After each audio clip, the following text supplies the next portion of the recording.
Trying to slip away, she didn't see her daughter's powerful stare. It was one of those late November mornings when the cold felt like a question. The diner's windows fogged with steam, and the bell above the door made a small, apologetic jingle as Grace ducked in, pulling Lily close beneath a too-thin coat. The place smelled of coffee and pancakes, sweet, warm things that seemed, for a few moments, to promise ordinary life. Grace moved toward a corner booth, the kind of corner that lets a person become background. Hunched shoulders, eyes down, hoping no one would notice the threadbare shoes or the way she folded her hands to hide the tremor. Lily, 3 years old and startling in her directness, climbed into the seat and looked around the diner with the sort of calm curiosity only children have. She watched a man at the counter lift a steaming plate. She watched the waitress pour coffee.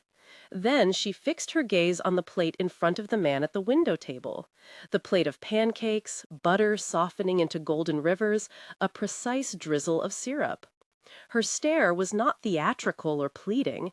It was simple and clear, as if she were cataloging the way the light hit the syrup. Grace felt the urge to slide out before anyone could ask questions, before the waitress could offer something her wallet couldn't cover. She stood, murmured to Lily that they'd go, and bent to fasten a mitten. But Lily did not look away.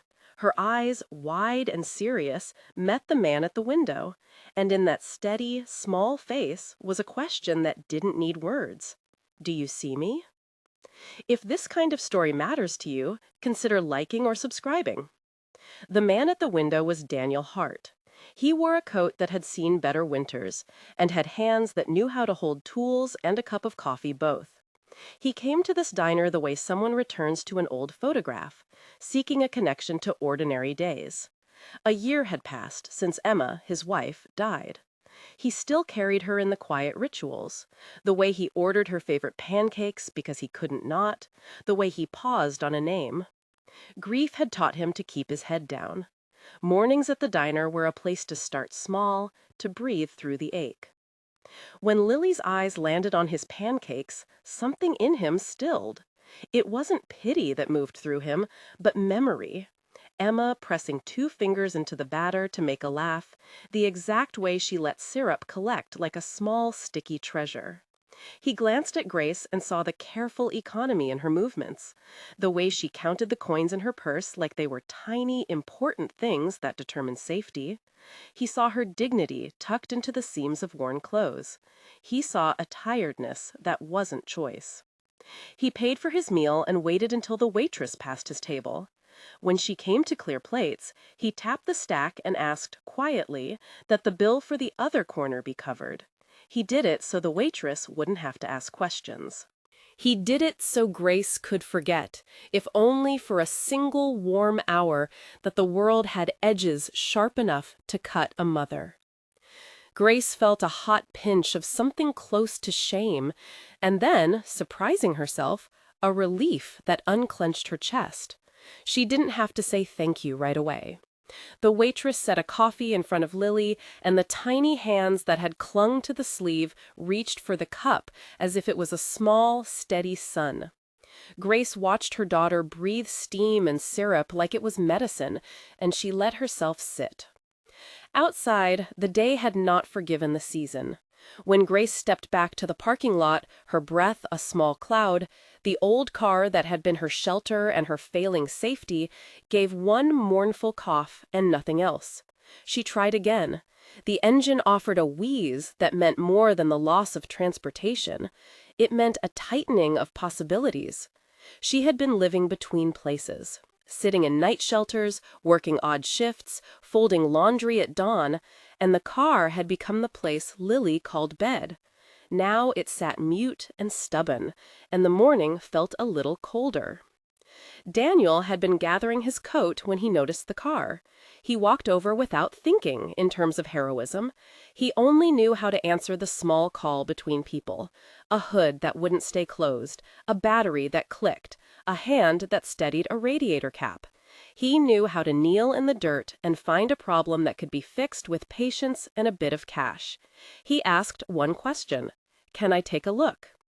Grace, who had learned to refuse offers for fear of owing someone more than she could ever repay, saw something in his face that made the word yes come out easy. There were no notes attached to his offer, no grand promises, no pity-laced speeches, just tools and competence, and the willingness to be present. The battery needed a jump, and the alternator needed work. He walked them to a nearby garage he trusted and left a small deposit. He walked them back to the diner and bought a sandwich for Lily. The world didn't change in an hour. The car was still a problem that took money and mechanic hours, but there was now a calendar plan, a small, steady plan that included a number and a day. For Grace, that small plan was a lifeline. Enough time to breathe, to find a place where Lily could nap indoors, to be more than a ghost in a corner.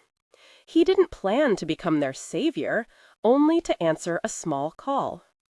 That evening, as the sky edged into blue, he rented a room above an old garage, a guest house with a thin mattress and curtains that might as well have been welcoming flags. He did not invite them like a triumphant benefactor. He said, simply, "There's a spare room. It's quiet. You could, if you need, stay until the car is fixed." Grace bristled at the offer. Pride keeps people upright in ways that can make them fragile. But Lily's hand was small in hers, and the child had already learned to measure comfort against cold. The decision was not graceful. It looked like practical arithmetic, warmth divided by a number of nights, but sometimes practicality is the form Grace takes. The first night indoors in weeks was a soft kind of astonishment. Lily fell asleep on a pillow that wasn't a rolled jacket. Grace lay awake and listened to the house's small, unfamiliar noises, the settling of pipes, a neighbor's distant radio, wondering how long gentleness could last. Daniel left a pot of soup on the stove and a bowl on the counter.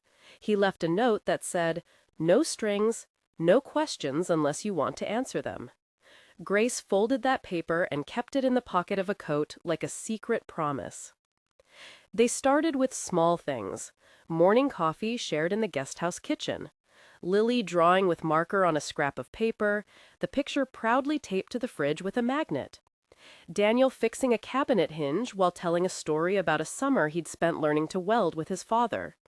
Grace listening, answering with short sentences at first, then with observations about schedules and children's patterns, things she knew because of the job she'd had teaching preschool before layoffs had scattered her life.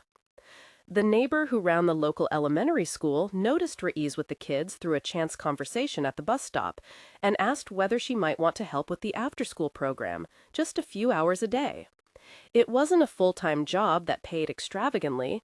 It paid enough, and it gave structure, and for Grace, it gave something else, the return of the small professional identity she'd thought lost. The days stitched together, each one a small mercy. Daniel sent the garage invoice over, and Grace covered a portion with the first paycheck from the school. They argued once, briefly, over whether she should accept occasional gifts of groceries. She wanted to maintain independence. He wanted to make sure dignity wasn't an expense. They learned to talk about limits without making the other person small. They learned to ask for help and to say no. Mostly, they learned that being known is not the same as being a burden. For Daniel, there were changes that had nothing to do with the calendar. Laughter returned in small curves, like light breaking through a curtain. Lily would run to him in the morning and call him Mr. Pancakes, and the absurdity of that title made him hold out both arms. He began, without realizing he was building a sanctuary, to perform small rituals that used to belong to two people.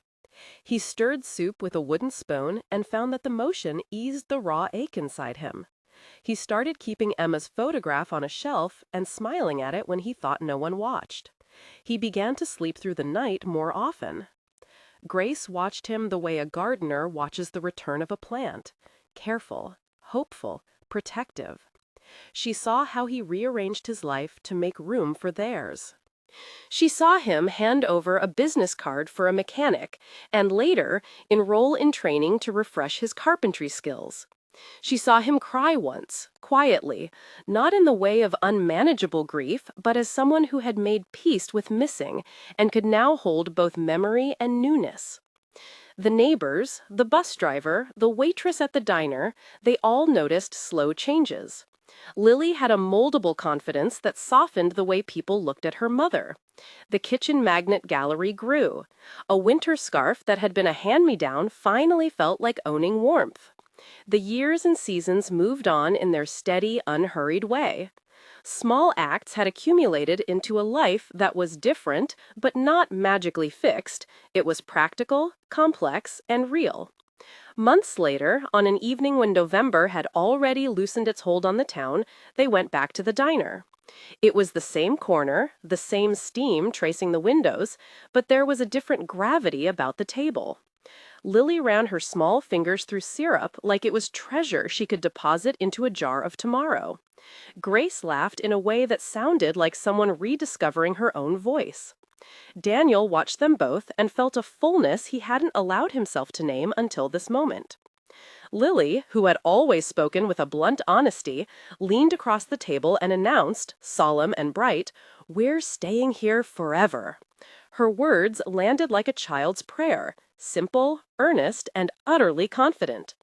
Grace swallowed a smile that felt like gratitude shaped into something both fragile and fierce.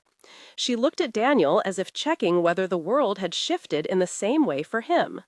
He met her eyes, and there was a soft, careful something there, an answer offered without coercion. "I'd like that," he said. It was not a vow made under false pretenses. It wasn't a declaration of ownership or rescue. It was, instead, the work of two people deciding to keep one another, a commitment made with patience and the quiet understanding that lives are rebuilt by choice and by continued small care.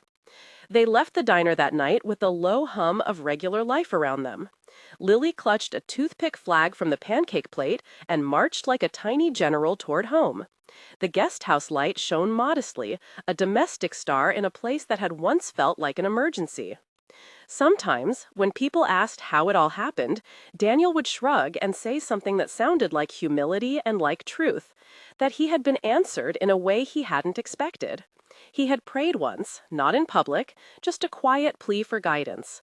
And the answer, he believed, had come through hands and patience and the readiness to notice another person's stare.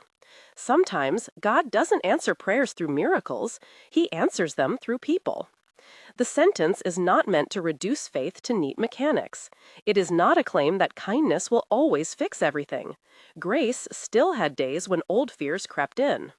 There were bills to pay and wounds that required time and honest, awkward conversations. But there was also the steady accumulation of small things, repairs, steady work, a child's laughter, that made a life livable again. That is the point. Transformation not as a single flash, but as a patient unfolding. If this story moved you, share it with someone who needs to see how small acts can change a life. And if you want more stories like this, please subscribe. The light over the diner hummed as they walked away, and the town kept its steady breathing. In the end, the powerful stare of a child had done what stares often do. It made someone look up, really look, and in that looking, the slow work of rescue began.